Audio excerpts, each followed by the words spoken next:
Well, Supreme City's about New York in the 1920s. Jazz Age New York, F. Scott Fitzgerald New York. It's New York at a pivotal moment in its history when it's moving from an industrial economy to what we would call almost a post-industrial economy, with the development of mass communications, talking movies, radio. Yet it still has all of the old infrastructure of a great industrial city.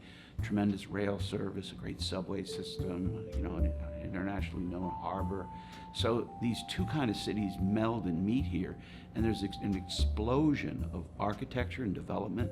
New York experiences in the 1920s the biggest building boom probably in the history of cities. I mean, there are no skyscrapers north of 42nd Street.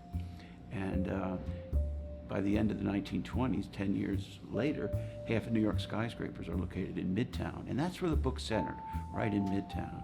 Duke Ellington said about Midtown, nothing happens unless somebody in Midtown presses a button, And we had culture in this country, of course, but with these great transmitting instruments like records and film, talking film, and radio, you can transmit a culture like New York's, which is the center of all this, the nexus of all this. You can transmit that culture to the rest of the country. And so when I interviewed the writer Studs Terkel, who was out in Chicago, I said, "Who's your favorite fighter?" "Jack Dempsey." He said, "We'd shadow punch. We'd listen to the radio, Jack Dempsey, shadow punch. We liked him because he was a slugger.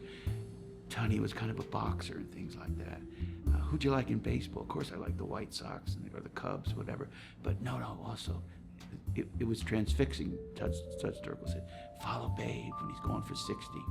And so baseball just becomes woven truly into the American imagination in the 1920s, when it becomes truly national through New York, I think. And what was fabulous for me about New York is that it's made largely by people who came from somewhere else. So it's an international city, but everybody knows that. But it's also an American city.